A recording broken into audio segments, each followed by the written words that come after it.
Bueno, continuamos con la exposición.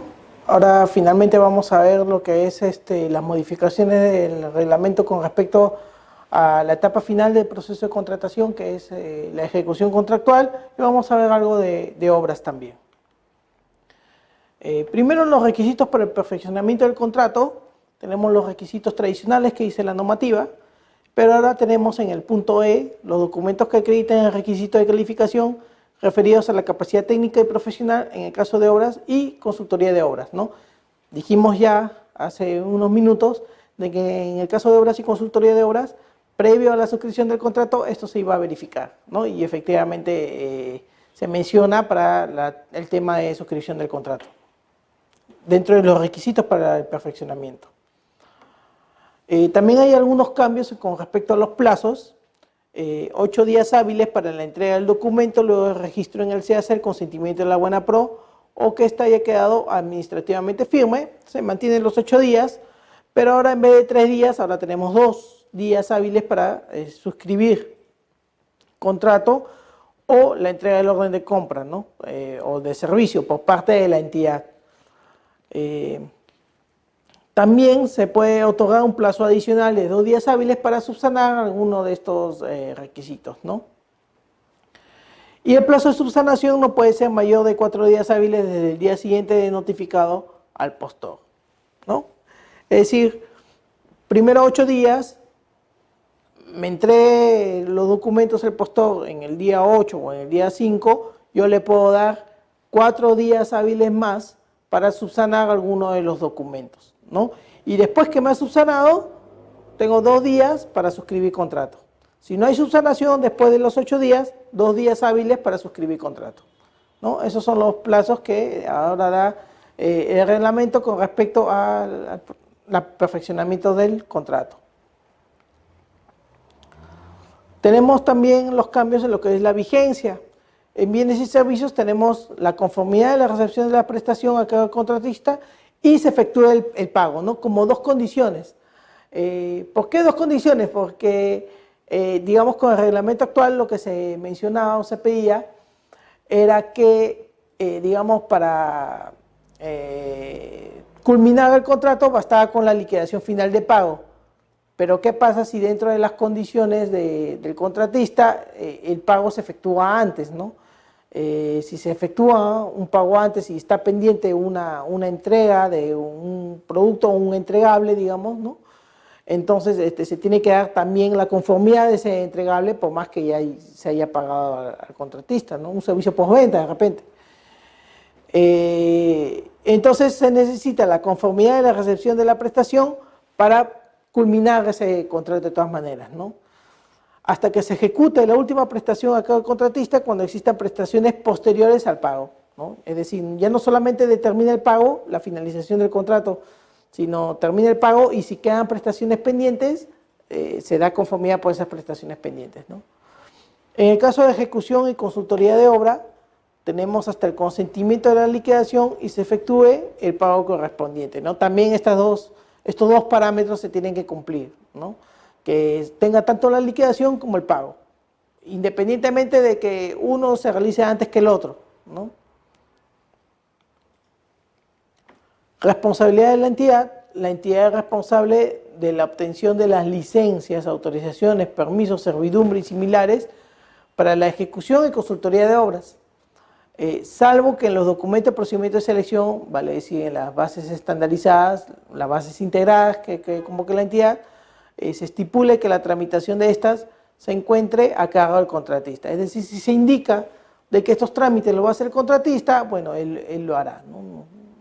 Pero si no dice nada, el responsable de realizar estos trámites va a ser siempre la entidad. ¿Qué nos dice ahora el reglamento con relación a las garantías de fiel cumplimiento? Realizada la liquidación final y de existir una controversia sobre el saldo a favor de la entidad menor al monto de la garantía de fiel cumplimiento, esta se devuelve, es decir, se devuelve al contratista, siempre que el contratista entregue una garantía por una suma equivalente al monto que la entidad determinó en su liquidación, ¿no? La última garantía se mantiene vigente hasta el consentimiento de la liquidación final. En el caso de servicios que consideren una comisión de éxito, el monto de la garantía de fiel cumplimiento se constituye únicamente sobre la base del honorario fijo. Una consultoría que tiene el sistema de adquisición, honorario fijo y comisión de éxito, recordemos de que el honorario fijo, bueno, es como un salario, ¿no? Fijo, todos los meses se paga al contratista, y la comisión de éxito se le daba siempre y cuando el producto de su contratación, digamos, después obtenía una certificación, un plus, etcétera, ¿no? Por ejemplo, si yo contrato un proyectista para un proyecto de inversión pública, para Invierte PE, y quiero que ese proyecto se declare viable, el proyectista de repente se demora 3 meses en armar el expediente, su tarifa o su honorario fijo es de repente 10.000 soles mensuales, ¿no? O 15.000 soles mensuales para que pase las 8 ITs. 15.000, 15.000, 15.000. Y además le daré 10.000 soles más siempre y cuando este proyecto se declara viable en Invierte PE, ¿no? Esa es la comisión de éxito. Entonces, en los casos en los que se tenga que entregar la garantía de fiel cumplimiento para mayores a 100.000 soles, solamente se entregará por la suma del honorario fijo durante todos los meses que va a ejecutar el servicio, ¿no? No de la comisión de éxito, porque no se sabe finalmente si se va a entregar o no una comisión de éxito al contratista. En el caso de adicionales, corresponde que el contratista aumente de forma proporcional las garantías que hubiesen otorgado. Hasta ahí todo sigue igual, debiendo entregar la actualización del valor de la garantía correspondiente en el plazo máximo de 8 días hábiles de ordenada la prestación adicional, ¿no? Antes la normativa no señalaba plazos. Te aprobaban el adicional se refiere a la prestación adicional hasta un máximo del 25% y tú presentabas tu garantía proporcional al valor del adicional. Entonces, la normativa no te da plazos. Ahora sí te dice que es en un plazo máximo de 8 días hábiles de ordenada la prestación adicional, ¿no? Te habíamos contratado por 300.000, pero ahora vas a tener, te apruebo 50.000 soles más. Entonces, ahora tengo 8 días para presentar mi garantía, ¿no?, de fiel cumplimiento por el 10% de esos 50.000, ¿no?, que son 5.000. La carta fianza o póliza de caución emitida por entidades bajo la supervisión de la Superintendencia de Banca y Seguro también debe contar con clasificación de riesgo B o superior. Esto es nuevo. Antes solamente se pedía que esté, digamos, una entidad bajo la supervisión de la Superintendencia de AFP, Banca y Seguro, pero ahora no, dice que además de estar esta entidad bajo la supervisión de la SBS, además tiene que presentar ¿qué cosa? Debe contar con la clasificación de riesgo B o superior, ¿no? Es decir, con buen riesgo crediticio. Se pueden realizar modificaciones al contrato. Se dispone que la modificación deriva de hechos sobrevinientes a la presentación de ofertas que no son imputables a las partes, ¿no? Se tacha el tema de perfeccionamiento del contrato y ahora viene a la presentación de ofertas. Se requiere el informe del área de presupuesto con la certificación correspondiente y la aprobación por resolución del titular de entidad en caso la modificación implique, antes decía la variación, ahora es el incremento de precio. Lo cual tiene lógica, porque si antes yo había sacado un contrato por 500.000 soles y se iba a modificar y ya no iba a ser 500.000 sino 450.000, ¿no?, una reducción, no venía al caso estar pidiendo la aprobación del titular por una reducción. En cambio, por el incremento ya sí tiene justificación, ¿no? Entonces, por eso se hace la aclaración o se precisa que ya no es por la variación, sino por el incremento de precio. Adicionalmente a los supuestos de modificación del contrato establecido en el artículo 34 de la ley, este puede ser modificado cuando el contratista ofrezca bienes y o servicios iguales o mejores características técnicas. Es decir, ya no tengo este producto, pero tengo este otro que es mejor, ¿no?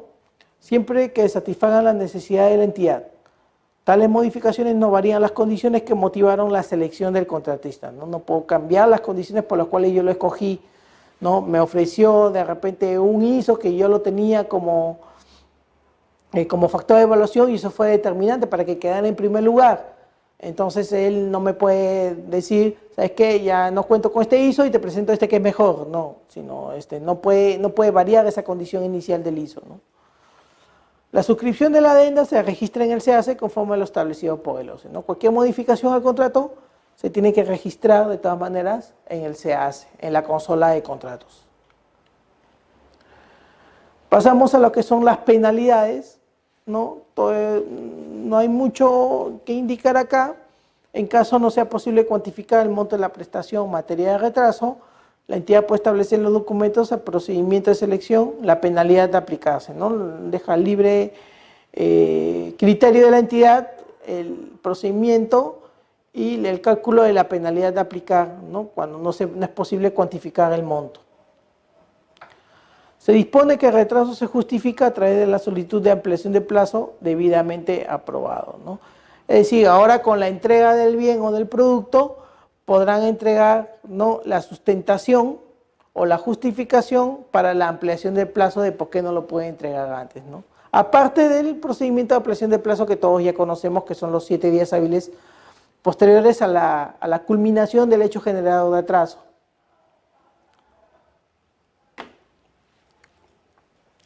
Tenemos la parte de la recepción y la conformidad. Si pese al plazo otorgado el contratista no cumpliese a cabalidad con la subsanación, la entidad puede otorgar al contratista periodos adicionales para las correcciones pertinentes. En este supuesto corresponde aplicar la penalidad por mora del vencimiento de plazo para subsanar brindado en la primera comunicación. ¿Esto qué significa? Yo a la entidad recibo el producto, pero le observo al contratista y le digo, ¿sabes qué? Te doy 5 días para que subsanes porque a este producto le falta esto, o este accesorio no funciona bien, o esta medición no es la que yo solicité, etc. Es el producto, pero tiene una observación. Entonces, como lo he observado, ahí no hay una aplicación de penalidad por mora en la ejecución del servicio o del bien, ¿no? Pero si a la segunda entrega sigue presentando fallas, desde el momento que me ha entregado en adelante, desde que yo le vuelvo a notificar una nueva observación, desde ahí ya corre plazo para penalidades por mora en la ejecución, ¿no? En este supuesto corresponde aplicar la penalidad por mora desde el vencimiento del plazo para subsanar brindado en la primera comunicación, ¿no? Es decir, también acá ocurre que si yo hice la primera comunicación y le di 5 días y viene el 6.º día, tiene un día de atraso, ¿no? También le aplico.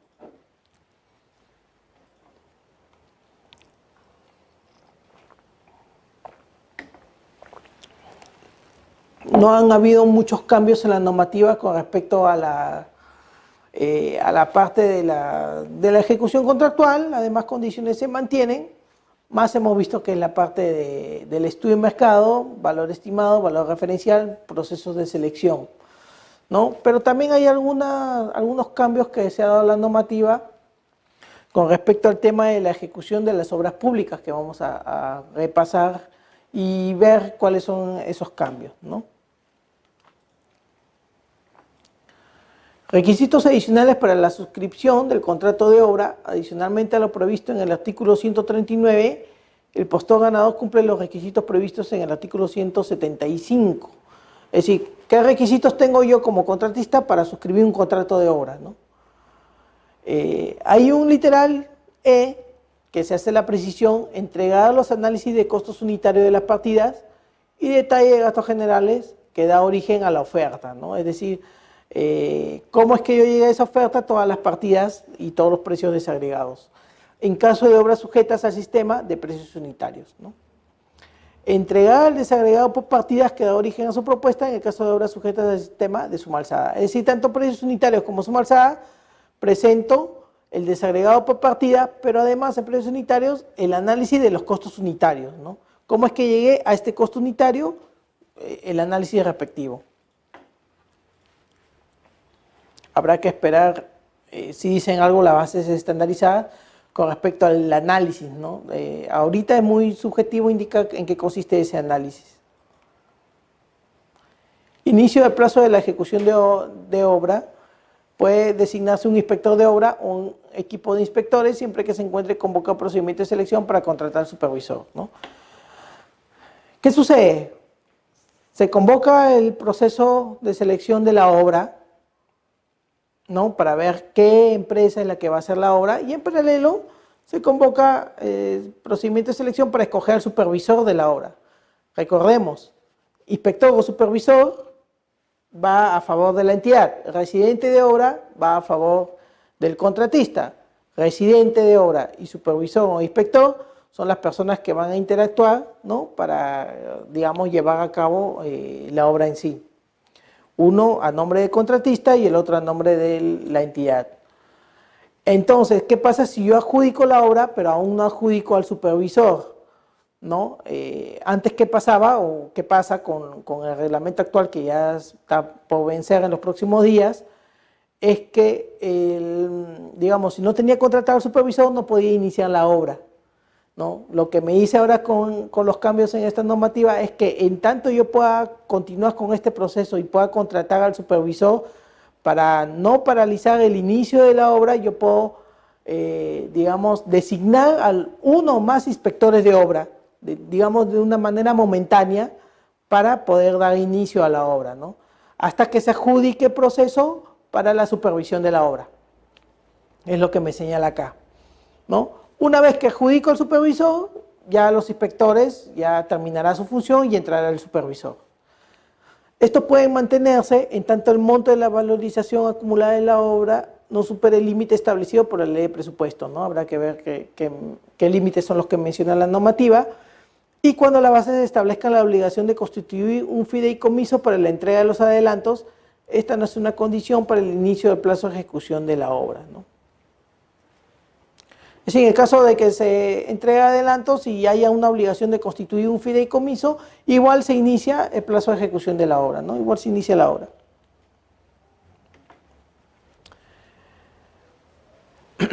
Se inicia la obra, el contratista presenta al supervisor o inspector un informe técnico de revisión de expediente técnico de obra. Esto es nuevo. Antes no había un informe sobre el expediente técnico, ahora sí está en la obligación el contratista de presentar al supervisor o inspector, dependiendo de quién es quien está representando a la entidad en ese momento.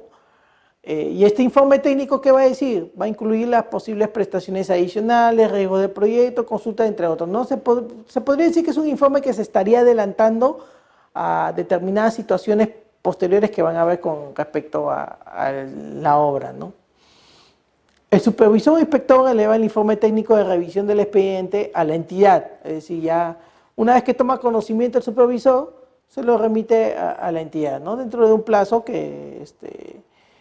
perentorio, con copia al contratista adjuntando su evaluación, pronunciamiento y verificaciones propias realizadas como supervisión o inspección, ¿no?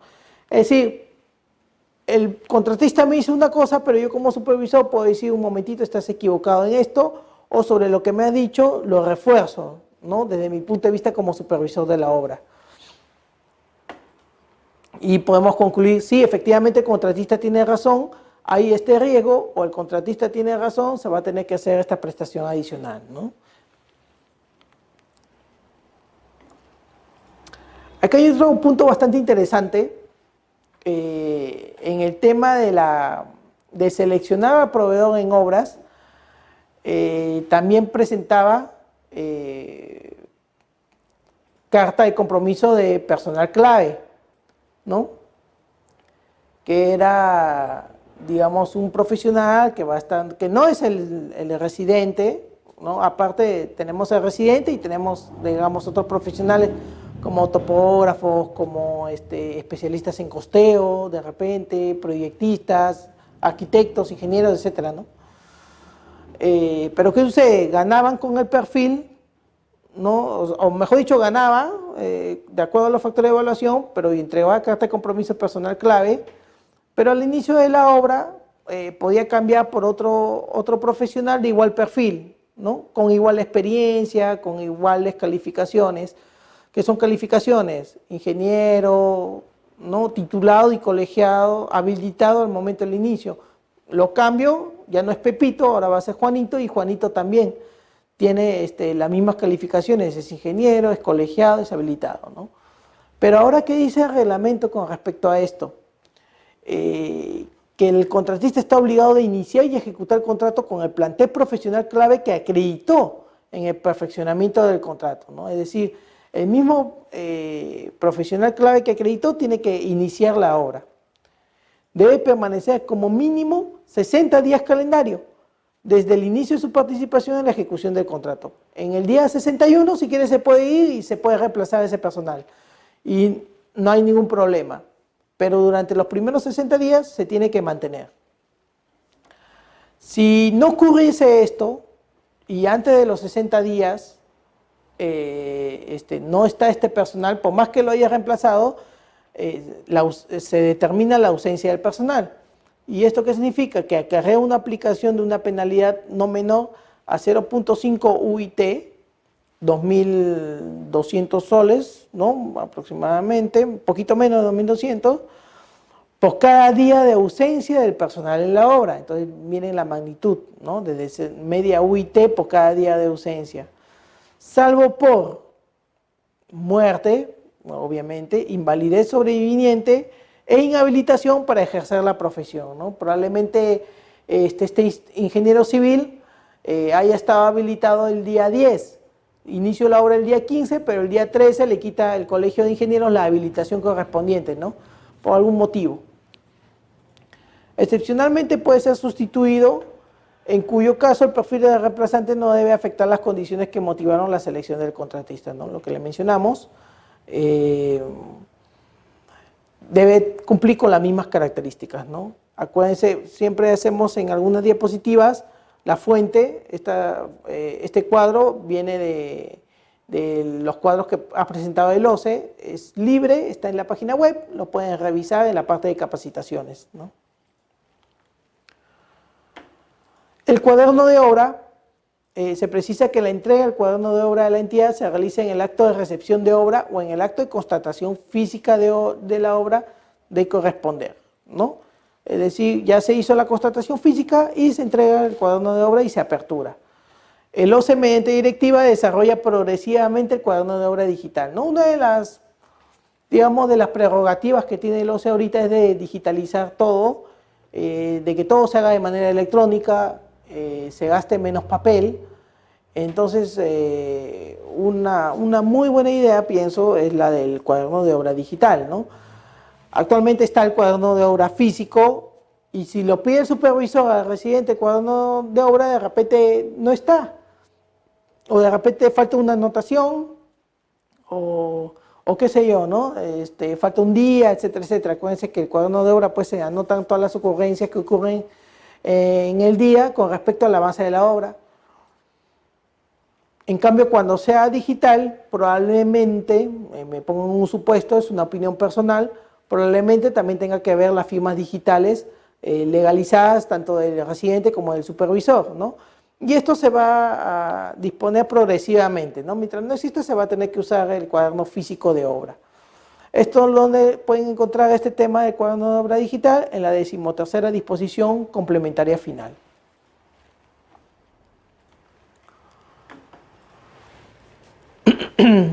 También tenemos ampliación de plazo en obras. Ahí se han dado hay un procedimiento en el reglamento, el cual procedemos a explicar, ¿no? Primero está el residente. El residente, ¿qué hace? Anota el inicio y fin del hecho que genera la ampliación de plazo, ¿no? Él detecta un hecho y estima cuándo es el inicio y cuándo es el fin de ese hecho, ¿no? O el inicio final de la causal de los mayores metrados en contrato a precios unitarios, ¿no? Obviamente, si tenemos metrados y por cada metro cuadrado de avance, o por cada metro, qué sé yo, existe un precio unitario, y si va a haber mayores metrados, va a incrementar esto el precio también, ¿no? Entonces, si hay mayores metrados y va a incrementar el precio, obviamente mayores metrados va a significar mayor tiempo de ejecución, tiene que ampliarse el plazo, ¿no? Entonces el residente detecta todo eso Y dentro de los 15 días hábiles de concluidas las circunstancias, solicita la ampliación de plazo con copia de la entidad ya por parte del contratista, ¿no? El residente informa al contratista y es el contratista quien, dentro de concluida la circunstancia, solicita la ampliación de plazo a la entidad. El supervisor, quien recibe este expediente, lo evalúa, lo revisa y emite el informe respectivo con opinión sobre la solicitud de ampliación. Es posible que acepte la ampliación, no es posible que acepte la ampliación, no acepta o acepta parcialmente, no son 20 días, sino son 15 días según mis cálculos como supervisor. Entonces, él emite ese informe en los 5 días hábiles siguientes a la presentación del mismo por parte del contratista, ¿no? Y finalmente la entidad que resuelve y notifica su decisión en un plazo de 15 días hábiles desde el día siguiente de recibir el informe por parte del supervisor, ¿no? Es decir, el contratista tiene 15 días hábiles desde el momento que finalizó el hecho, se lo pasa al inspector o el supervisor tiene 5 días hábiles para hacer su informe, dándole la razón, dándole parcialmente la razón o indicando de que no hay ampliación, y la entidad resuelve en 15 días hábiles. La resolución de la entidad no significa darle la razón por completo tampoco al supervisor, por eso se toma 15 días hábiles, ¿no? Si dentro de los 20 días hábiles de presentar la solicitud la entidad no se pronuncia, se considera aprobada la ampliación, ¿no? Al final, obviamente está contando los 5 días del supervisor más los 15 días de la entidad, ¿no? Desde el momento que el contratista presentó su solicitud. Ahí están los 20 días hábiles, ¿no? Entonces, si en esos 20 días no hay respuesta por parte de la entidad, lo siento mucho, se da por aprobada la ampliación. También hay prestaciones adicionales de obra. El expediente técnico del adicional es elaborado por el contratista. De existir partidas cuyos precios unitarios no están previstos en el presupuesto, el acuerdo de precios se realiza entre el residente y el supervisor. Es decir, no hay precios unitarios y el residente le dirá al supervisor, ¿sabes qué? Esto no está contemplado en las partidas, así es que lleguemos a un acuerdo, ¿no? Para mí este metrado, ¿no? Esta valorización es de 200 soles, para el supervisor será 100, ahí van a tener que haber un aspecto consensuado, harán su estudio ellos, ¿no? Y es remitido a la entidad para su aprobación como parte del presupuesto del adicional, ¿no?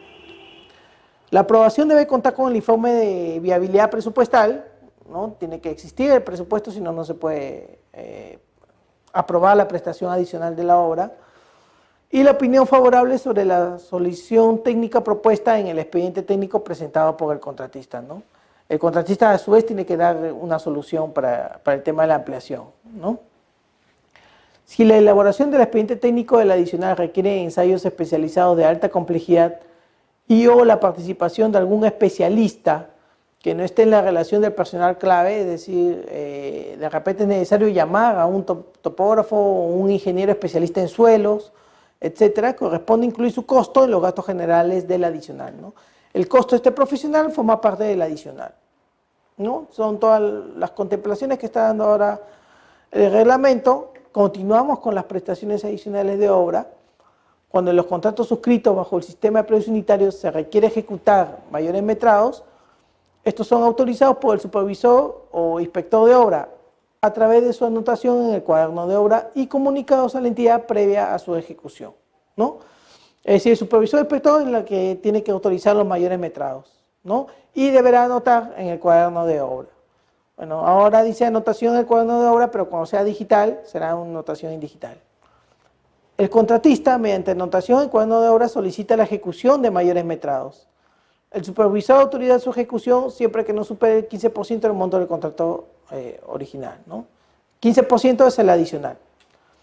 Cuando se apruebe la prestación adicional, el contratista está obligado a ampliar el monto de la garantía de fiel cumplimiento. Ya pasamos al tema de la garantía, ¿no? Si me amplío el adicional, entonces yo amplío la garantía, debiendo entregar la actualización del valor de la garantía en un plazo máximo de 8 días hábiles de ordenada la prestación adicional. ¿Se acuerdan cuando vimos modificación del contrato y si se modificaba la garantía, ahora el reglamento da plazo? Igual ocurre también en la ampliación del adicional en la obra, ¿no? da la adicional, entonces el contratista está en la obligación de entregar la diferencia por la garantía. Y también ya tiene plazo, ya tiene 8 días hábiles de ordenada la prestación adicional, ¿no?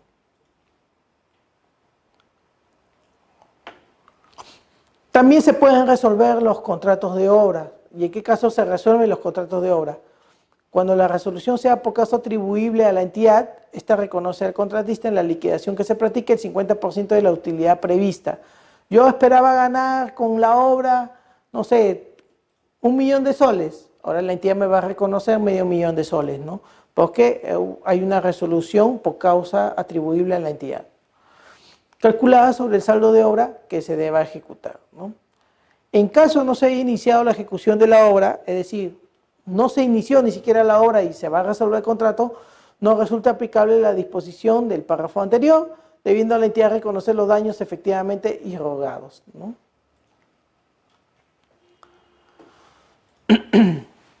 Veamos la recepción de la obra y los plazos que hay para recibir estas, ¿no? Se ha precisado que en un plazo no mayor a 5 días posteriores a la anotación de la culminación de la obra, en donde en el cuaderno de obra, el inspector supervisor debe corroborar el fiel cumplimiento de lo establecido en los planos, especificaciones y la calidad, ¿no? Es el supervisor quien revisa, hace esa revisión. Y de encontrarlo conforme, anota en el cuaderno de obra y emite el certificado de conformidad técnica. Esto no existía. Ahora con el nuevo reglamento ya existe este documento y lo hace el supervisor de la obra, ¿no? Emite el certificado de conformidad técnica. Y eso lo hace en un plazo no mayor a los 5 días posteriores a la culminación de la obra. De no constatar la culminación, anota en el cuaderno de obra dicha circunstancia y comunica a la entidad, ¿no? Para el inicio del acto de recepción de obra, el residente entrega al comité de recepción el cuaderno de obra, el cual le devuelve la finalización del acto al residente con la anotación pertinente del supervisor de ser el caso, ¿no? Recordemos que hay un comité que se va a encargar de dar fe de que la obra está por completo culminada, independientemente de lo que diga el supervisor, siempre hay un comité de recepción de obra. Se ha precisado que si el comité de recepción de obra, como consecuencia de verificar el funcionamiento y operatividad de la infraestructura y las instalaciones y equipos, advierte que la obra no se encuentra culminada, ya no es solo el supervisor puede decir sí, está culminado, pero es el comité ahora quien está haciendo toda la verificación, ¿no? Dispone que el inspector supervisor anote en el cuaderno de obra tal hecho a efectos que el contratista culmine la obra, aplicándole penalidad por retraso y respecto al supervisor se le aplica una penalidad no menor al 1% ni mayor al 5% al monto del contrato de supervisión, ¿no? Lógico, si yo contrato un supervisor para que verifique el tema de la obra y si el supervisor ya da un informe favorable a la culminación de la obra, pero el comité detecta que no se ha cumplido con algún aspecto, ese supervisor es pasible de recibir una penalidad, ¿no? Entre el 1 y el 5% del monto de su contrato. Liquidación del contrato de la obra. Ya para terminar esta parte de la obra, se ha precisado que el supervisor o inspector elabora y presenta a la entidad sus propios cálculos de liquidación, ¿no? Es decir, quien es contratado por la entidad para representar a la entidad, hace sus propios cálculos de liquidación, excluyendo aquellos que se encuentran sometidos a un medio de solución de controversias, ¿no? Es decir, si se ha impugnado una determinada parte y se ha ido a conciliación o arbitraje, dentro de un plazo de 60 días o la 10ª parte del plazo vigente de ejecución de la obra, el que resulte mayor, ¿no? Tengo el plazo, si la obra dura 500 días, la 10ª parte 50 días, entre 50 días y 60 días, entonces se escoge 60 días, ¿no? El que resulte mayor. En caso el contratista no presente la liquidación en el plazo previsto, ¿no? La entidad ordena al supervisor o inspector la elaboración de la liquidación debidamente sustentada en el mismo plazo previsto, siendo los gastos a cargo del contratista, ¿no?